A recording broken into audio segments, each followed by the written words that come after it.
Okay, we're going to finish up chapter 14 by showing you how to do financial statement analysis for a publicly traded company. We're going to start with the extra credit template. This is on Blackboard under the extra credit tab. And this template consists of an answer sheet with a number of cells highlighted in yellow and two blank sheets. So sheet 1 and sheet 2, both blank without any data in it. So the first thing we're going to do is go get the data. So we're going to start with Yahoo Finance, which is finance.yahoo.com. And in this search box, you can type in either the name or the stock ticker for any publicly traded company. And I'm going to do Boeing. So Boeing is, you can either go B-O-E-I-N-G right there, or you can see that the stock symbol is BA. When you click on Boeing, it comes to a summary with trading, the 52-week high and low, what it's currently trading at, various data along with earnings per share, target estimates and the like. But it also has here financials. And when you click on the financials tab, it defaults to the income statement. All right. So we're going to start here and just highlight the income statement down to, oops, come on. Yeah. Let's start here and go up. It's not going to, there we go. Okay, yeah. So we're going to copy that. Then we're going to go back to our template and we're going to paste special as text. I think that's the way it works. Yes. All right. And so we have initially that in there. So that's the income statement. Then we're going to go to sheet 2 and we're going to go get the balance sheet. And the balance sheet, sorry, well, not quite all highlighted for me. Let me see if I can get all of it highlighted.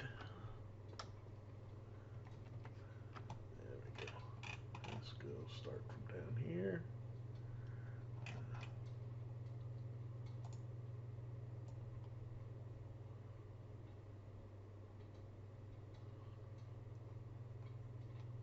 There we go. Copy that. And paste special text. And there's that. Okay. So, what we have here, and let me just go look at something here real quick for the income statement. It is TMM.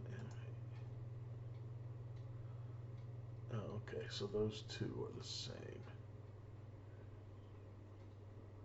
All right.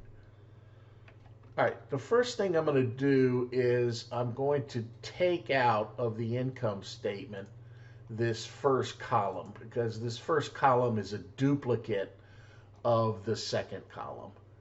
So I'm just going to delete that. Now I've got 4 years of income, which is, let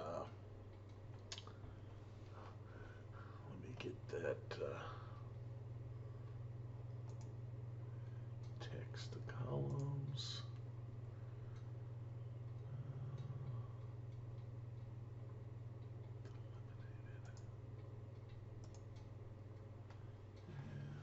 Create a break line here.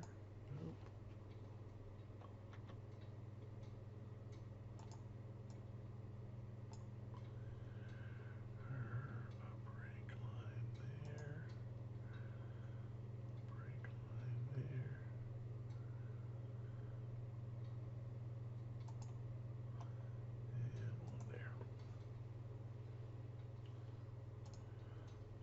Okay. All right. Now, I'm going to only do the analysis based on 2 years. So I'm going to first manipulate these columns so that they're all readable, and then I'm going to format a couple of the columns in order to facilitate our vertical and horizontal analysis. But everything that I want to do in this initial stage to the income statement, I also want to do to the balance sheet. So rather than doing one sheet and then redoing all the same steps for the second sheet, I'm going to do them both at the same time. I'm going to do that by holding down the control key in a Windows base. And you can see right now that the sheet 1 is the one that's highlighted. If I hold down the control key and I click sheet 2, you can see now both of them are highlighted, and up here in the top, right after the name of the file, it now says group. So I'll show you what this is going to do. First, I'm going to delete the 2 years that I don't need. So we're only going to do 2 years, and then I'm going to open these up so that I can read them. And I'm going to expand this up to about 25-ish. Well, actually a little bit more. Let's just go up to there. All right, then I'm going to put a percentage in D. I'm going to format it as a percentage with 2 decimal places, and I'm going to center it in the middle of the column. All right. I'm going to do this same formatting for F, and then in E I'm going to put difference. And I'm going to format that one as a number with 0 decimal places using the separator and making red with brackets all negative numbers. All right, that's all I want to do. So to get outside of the group, to end the group, I need to click in any sheet outside of the group. So I'm going to click on the answer sheet, and you'll see now sheet 1 is formatted the way we want. We've got a large column here in the front. We have a percentage, a difference, and a percentage. And then, lo and behold, sheet 2 is exactly the same. The only difference is it doesn't have that. And I can solve that just by putting that over to here. So that's 19 and that's 18. All right, so now what I want to do is start with the income statement. The income statement for vertical analysis, total revenue is going to be the base. So I'm going to take the 2018 total revenue and I'm going to divide it by the 2018 total revenue. However, as I copy this formula down to the rest of the income statement, I do not want the denominator to change. I want the numerator, the cell references at the top, to change, but not the one at the bottom. So once again, on a Windows-based machine, if I press the function, the F4 key, you'll see now that there's a $sign in front of the C and the 2. This is called an absolute. This means that no matter if I copy it down or I copy it to the left or to the right, the denominator will always refer to C2. That's not what I want. I want, if I copy it left or right, I want the column, the C, to change. So I hit F4 once again, and now the only thing that is anchored is the row, the C2 row. All right. So that's the beginning of horizontal analysis for the vertical analysis. For horizontal analysis, I want to take the current year and I want to subtract the prior year. And then I want to take that difference and I want to divide it by the base year. All right. Then copy all three of those and paste them anywhere that there is data in both cells, in B and C. And there it is. There's the difference, which you now see why Boeing, his stock price is cratered. And that's all associated with the 737 MAX problem. And Boeing's sales went in the toilet in 2019. All right, so now we have horizontal analysis comparing the 2018 to the 2019 year. We have vertical analysis for 2018, and we need vertical analysis for 2019. And this is real simple. I'm going to copy the entire column, and then I'm going to click on C and insert copied cells. And now what I have is vertical analysis for 2019. And there we go. That's it. All right. Do the same thing for the balance sheet. The balance sheet, we're going to divide the base now is total assets. Hit F4 twice to absolute the formula for keeping total assets the same. We're going to subtract the current year from the prior year. And we're going to divide by the base year. And once again, we're going to copy that in every row that has numbers in both the B and the C. And don't worry about the pound signs there. We'll get to that here in a second. We'll fix that.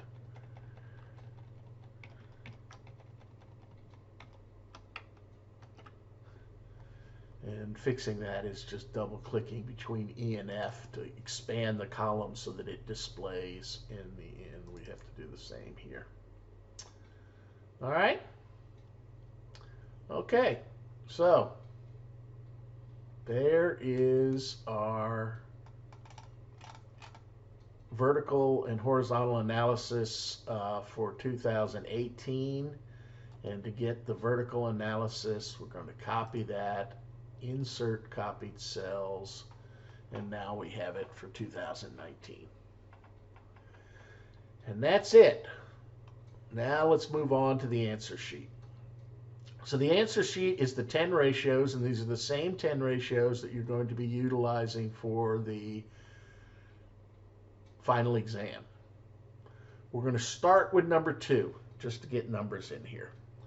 Current ratio, the numerator is off of the balance sheet, and that is total current assets. The denominator is total current liabilities.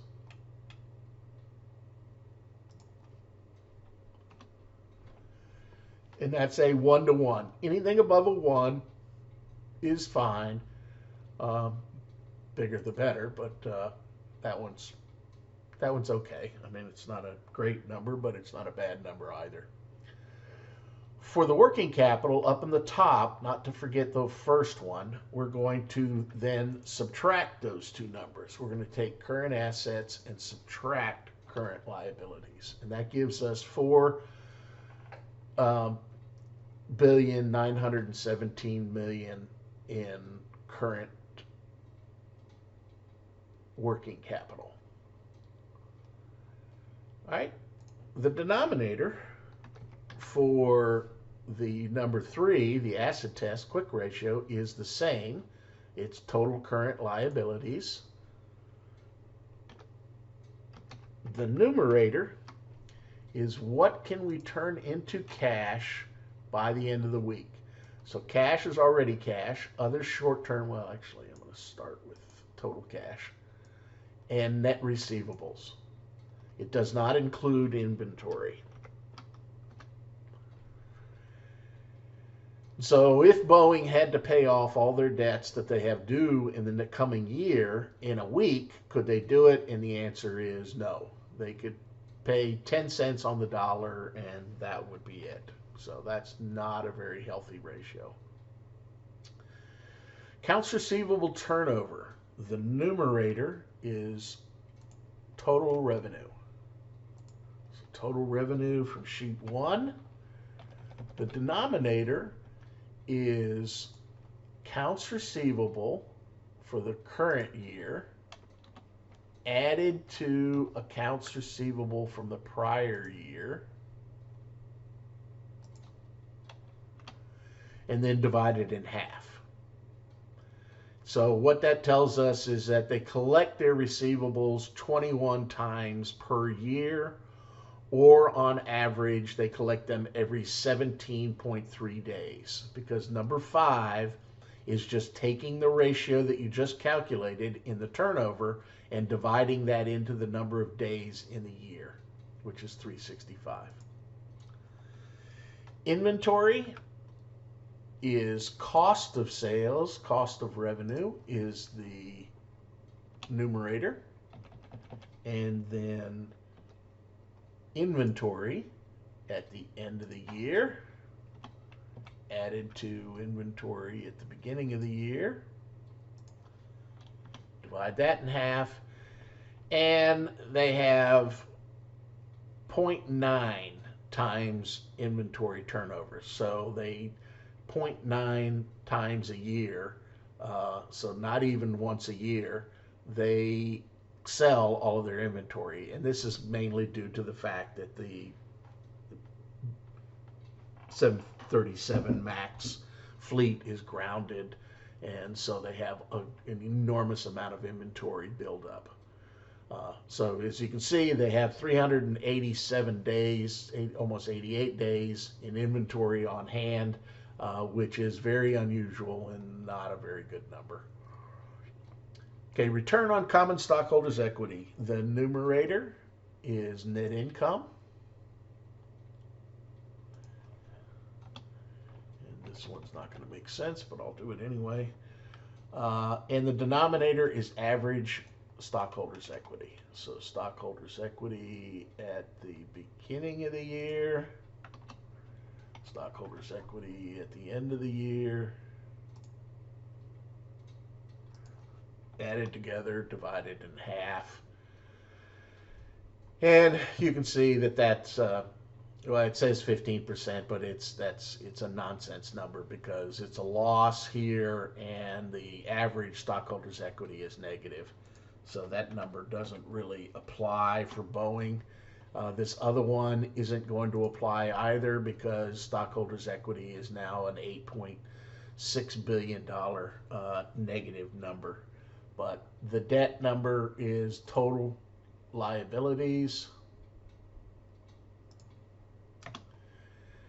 And so that one also doesn't make sense.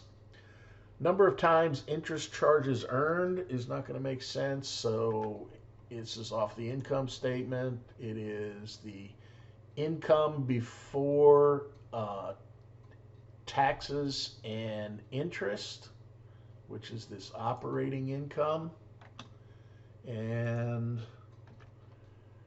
the interest expense, sheet 2,